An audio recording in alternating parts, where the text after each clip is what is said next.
Assalamualaikum warahmatullahi wabarakatuh. Berjumpa kembali dengan saya di channel Dunia Pangan. Jadi channel ini merupakan channel yang fokus membahas tentang teknologi pangan, ya, terutama teknologi dan informasi-informasi pangan terkini. Terima kasih Anda sudah menyaksikan video-video saya. Bagi yang belum subscribe, silahkan di-subscribe. Kemudian jangan lupa aktifkan lonceng notifikasinya supaya Anda menjadi orang yang pertama kali mendapatkan informasi dan video terbaru saya yang saya upload pada video-video berikutnya. Yang lebih penting lagi, kita share video-video ini ke teman kita, ke keluarga, supaya lebih banyak lagi orang yang cerdas di dunia teknologi pangan. Berikutnya, video kali ini saya akan membahas mengenai metode-metode atau cara-cara uji organoleptik. Ya, tentu sudah banyak sekali materi-materi saya berkait dengan teknologi pangan, tetapi untuk materi video kali ini merupakan materi yang tidak banyak dibahas oleh orang lain, ya, mengenai uji organoleptik atau salah satu uji yang penting di dalam dunia teknologi pangan. Ini merupakan video saya yang ketiga yang membahas mengenai uji organoleptik. Jadi bagi Anda yang baru menyaksikan video yang ketiga ini, silahkan cari video yang kedua dan video yang ketiga yang membahas mengenai pengertian, kemudian video yang kedua mengenai syarat-syarat panelis dan jenis-jenis panelis. Jadi di video yang ketiga ini akan fokus membahas mengenai metode-metode uji organoleptik. Nah, ada banyak metode uji organoleptik, tetapi paling tidak kita golongkan menjadi beberapa golongan uji organoleptik. Yang pertama, ada yang disebut dengan uji pembeda atau discriminative test. Nah, uji pembeda ini adalah uji yang digunakan untuk menilai suatu atribut dengan membedakan antara produk satu dengan produk yang lainnya, ya. Misalnya kalau kita akan menilai atribut rasa misalnya. Jadi apakah rasa produk A sama dengan rasa produk B, atau di antara tiga produk mana yang sama, mana yang berbeda. Rasanya misalnya atau warnanya, itu namanya uji pembeda. Jadi panelis diminta untuk menilai mana yang beda, mana yang tidak beda terhadap atribut tertentu. Ya, itu namanya uji pembeda. Ya, untuk uji pembeda ini ada beberapa jenis uji. Ya, salah satunya yang paling sering digunakan ada namanya uji pembeda segitiga. Ya. Kemudian ada uji pembeda duo trio. Itu merupakan contoh uji-uji yang paling banyak digunakan di dunia industri dan penelitian untuk uji pembeda. Kemudian yang kedua itu adalah uji deskriptif, ya. Uji deskriptif atau deskriptif test. Ini untuk menentukan sifat atau intensitas perbedaan terhadap kualitas dari parameter uji tertentu. Nah, panelis yang digunakan untuk uji deskriptif ini adalah uji untuk panelis terlatih. Nanti saya akan jelaskan satu persatu. Kemudian yang ketiga ada namanya uji afektif atau efektif test. Ya, ini didasarkan pada pengukuran kesukaan atau pengukuran tingkat kesukaan relatif. Ya, jadi paling banyak digunakan adalah panelis tidak terlatih. Ya, jadi misalnya ini namanya poin kesukaan. Jadi misalnya terhadap suatu produk kita dikasih produk terus menilai tingkat kesukaannya. Misalnya terhadap warnanya. Kita kasih skor 1, 2, 3, 4, 5, biasanya ada 5 skor. Nah, dari 5 skor ini, warna dari produk A dikasih skor berapa? Ya, biasanya tidak suka itu skor 1, kemudian agak suka skor 2, kemudian skor 3 biasa saja atau netral, skor 4 suka, skor 5 sangat suka. Biasanya seperti itu, ya. Atau kita kasih scoring dengan nilai-nilai yang berbeda boleh juga, ya. Nah, itu contoh dari uji afektif atau disebut dengan afektif test. Nah, saya akan kasih contoh untuk uji pembeda, ya. ini disajikan dua produk ya. Ada produk, dari produk-produk ini misalnya ada dua produk, misalnya dari dua produk ini dideskripsikan dulu.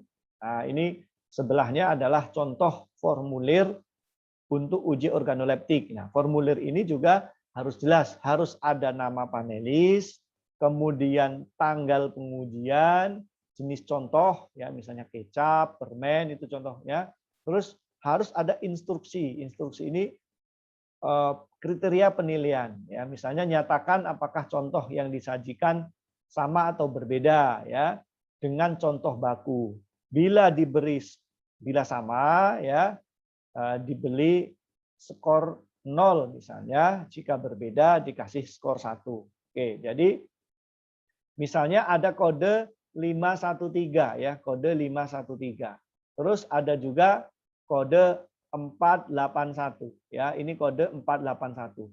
Terus kemudian ada kode kontrol sebagai pembanding ya. Jadi untuk contoh uji ini, kita bandingkan apakah 513, kode 513 ini sama atau berbeda dengan kontrolnya yaitu P. Ya, jika sama, ini bila sama diberi 0. Nah, ini misalnya sama, langsung dikasih 0. Oke. Kemudian bandingkan juga produk dengan kode 481 ya. Dengan kode 481 bandingkan dengan P, artinya dengan P.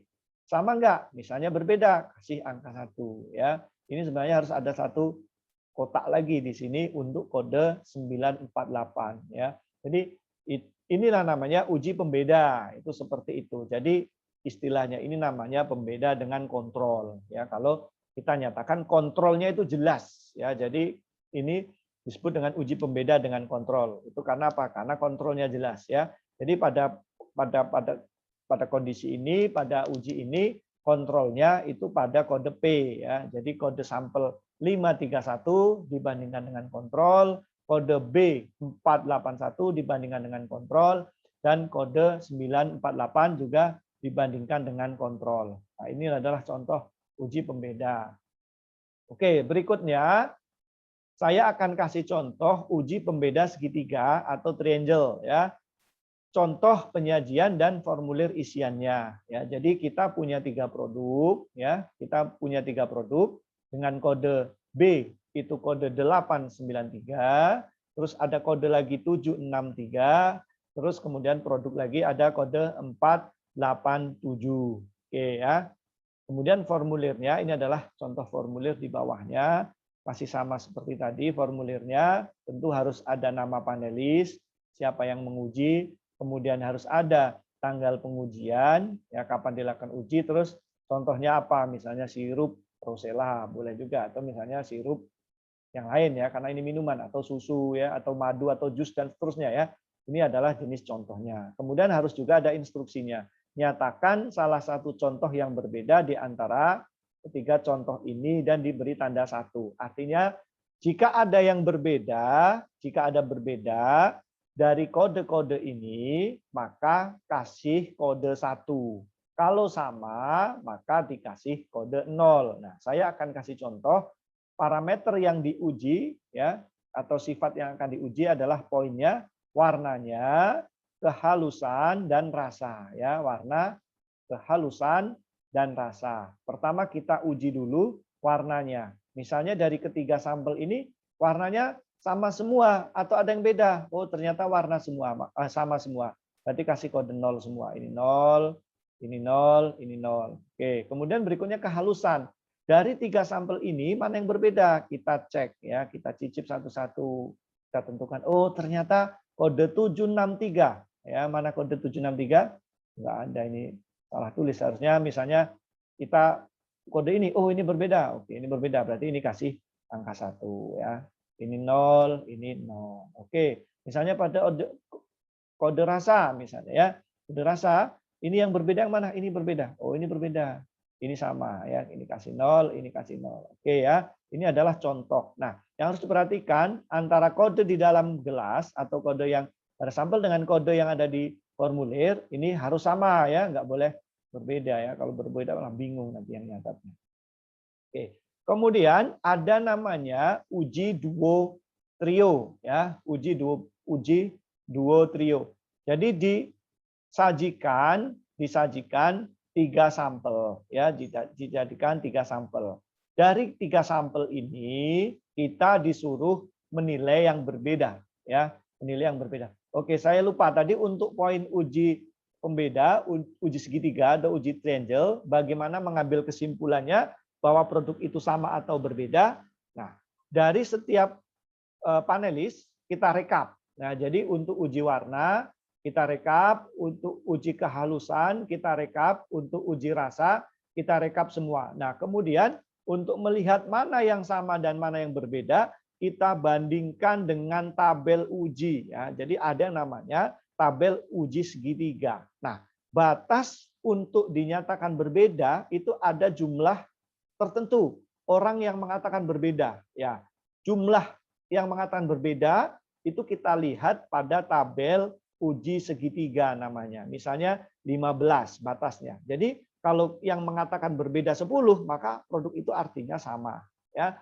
Kemudian kalau skornya harus 15, kalau misalnya 16, misalnya setelah kita hitung ternyata ada 16 panelis yang mengatakan sama, maka artinya produk itu sama ya gitu. Jadi kita scoring ya, ada tabel yang harus diperhatikan, harus cocok antara jenis uji dan jenis tabelnya ya. Berikutnya ada namanya uji duo trio. Nah, uji duo trio, pada uji duo trio ini seperti ini, kita sajikan 3 sampel ya. Yang harus diperhatikan juga adalah nama panelisnya, kemudian tanggal pengujiannya, dan contoh produknya. Ini produk apa? Nyatakan salah satu contoh yang berbeda di antara 3. Ya, oke. Bedanya adalah untuk uji duo trio ini langsung dinyatakan mana yang berbeda dari produk ini. Ya, dari produk ini mana yang berbeda. Ini ada warnanya, mana yang berbeda dari 3 ini langsung dikasih poin ya. Misalnya yang berbeda mana dari ini formulir yang berbeda. Ada formulir 521307 ya. Artinya benar ya ini ya. Ini 521, kemudian ini formulir untuk ada 302 ya, 303. Ini harusnya ada 831 juga ya. Kemudian disuruh menilai, nyatakan salah satu contoh yang berbeda di antara produknya. Misalnya ini 0, ini 0, ini 1 ya. Ini untuk kode 810. Ya, 810. Oke. Ini misalnya ini 0, ini 0, ini 1. Nah, oke. Bagaimana untuk menyatakan bahwa produk ini berbeda atau tidak berbeda? Maka kita harus lihat tabelnya ya. Jadi kita rekap ya, kita rekap sama seperti pada uji yang tadi, uji segitiga, kita rekap juga untuk setiap panelis. Kalau misalnya kita gunakan 20 panelis ya, kita rekap warnanya, kita rekap nilai kehalusan, kita rekap rasanya. Oke. Yang membedakan adalah untuk uji duo trio kita harus pakai tabel uji duo trio juga, walaupun di dalam teknik pelaksanaannya pengkodannya hampir sama, penilaiannya hampir sama, tetapi yang membedakan adalah tabel yang kita gunakan ya. Jangan sampai salah kita gunakan uji segitiga ya. Ini harus gunakan uji duo trio. Oke, berikutnya adalah uji kesukaan. Ya, jadi uji kesukaan itu ada 2, yaitu hanya uji suka atau tidak suka, tetapi ada juga uji dengan nama skala hedonik. Jadi kalau uji suka tidak suka itu namanya uji hedonik. Kemudian ada skala hedonik. Untuk skala hedonik itu bukan hanya suka tidak suka saja, tetapi berapa tingkat kesukaannya. Jadi ada beberapa skala yang bisa digunakan. Ada skala 6 skala uji hedonik, ada 7 skala uji hedonik, ada 3 skala uji hedonik, ada 7 skala hedonik ya. Jadi sangat tergantung, ada 6 skala hedonik, ada 5 skala hedonik, ada 3 dan ada 7 skala hedonik ya. Jadi sangat tergantung. Nah, ini sebenarnya orang menyebutnya sebenarnya biasanya 5 skala hedonik, ini yang kita tulis sebagai 6 skala hedonik. Ini biasanya 5 skala hedonik yang dinilai biasanya dari sini tidak suka, agak suka, suka, sangat suka, amat sangat suka ya. Atau biasanya ini dibuang poin yang kelima, ini dibuang. Ya, dibuang karena amat sangat suka ini bisa bias. Hanya terjadi tidak suka, netral, agak suka, suka dan sangat suka. Kemudian ini contoh sangat tidak suka, ada tambahan satu lagi sangat tidak suka, agak tidak suka, agak suka, suka, sangat suka, amat suka. Ini ada 7 ya, 7 skala hedonik. Kemudian ada yang bisa menggunakan bagus, sedang, buruk, ya ini hanya 3. Jadi sangat tergantung dengan bagaimana kita menilainya dan produk yang kita isi ya. Oke, ini contoh formulir isian untuk uji kesukaan. Tentu harus ada nama panelis, kemudian boleh juga ditambah pria wanita. Ya, ini apabila digunakan untuk penggolongan-penggolongan tertentu. Nanti kita akan olah kalau pria lebih suka bentuk yang mana, kalau wanita yang mana. Ini juga sangat tergantung dengan tujuan pengujian kita ya. Jadi boleh ditambahkan pendidikan ya, boleh juga ditambahkan pekerjaan kalau di sini kita juga akan menilai tingkat kesukaan, pengaruh pendidikan terhadap kesukaan produk ya, seperti itu. Boleh ditambahkan informasi-informasi yang lain sesuai dengan kebutuhan. Perintahnya adalah ciciplah contoh manisan nata de coco dalam sirup kode C2, C4. Nyatakan kesukaan Anda terhadap karakteristik organoleptik dengan memberikan tanda pada poinnya. Misalnya warnanya suka enggak? Misalnya, oh suka. Jadi maka dikasih tanda di sini. Kerenyahannya atau teksturnya suka tidak? Oh tidak suka. Ternyata terlalu kenyal misalnya. Flavornya suka? Oh suka ya flavornya. Kemudian rasa manisnya suka ya. Kemudian rasa nata gimana? Rasa natanya sangat suka. Ya, seperti itu ya. Oke, kemudian untuk menilai kesimpulan dari uji skala hedonik ini adalah dijumlahkan dari seluruh panelis. Kita menggunakan misalnya 20 panelis, maka jumlahkan seluruh panelis, kemudian kita rata-rata ya. Misalnya dari masing-masing atribut yang kita uji ya, misalnya untuk warna putihnya kita rata-rata, kerenyahannya kita rata-rata, flavornya kita rata-rata, dan seterusnya. Itu adalah kesimpulannya.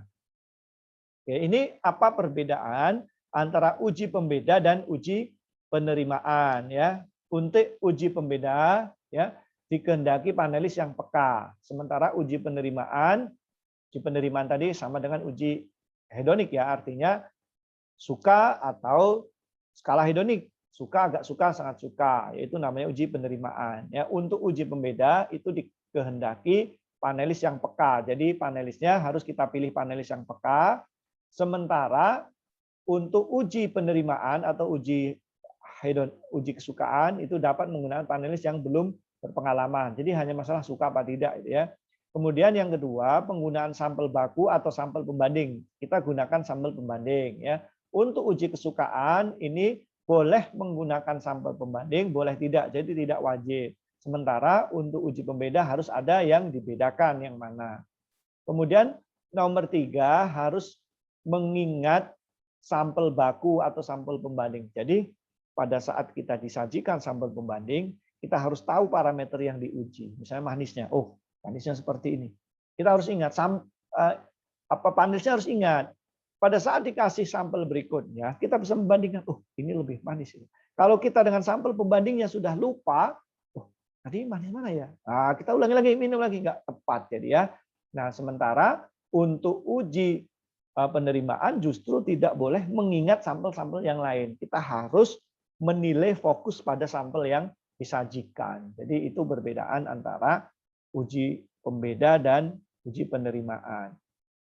Oke, berikutnya adalah bagaimana tahapan uji organoleptik. Jadi ini adalah pada saat tahap-tahap kita harus kita lakukan pada saat pengujian ya. Yang pertama, panelis harus dikasih dulu produk, artinya menerima sampel. Kemudian setelah sampel diterima, yang selanjutnya kita harus mengenali produk tadi. Oh ini kecap ya.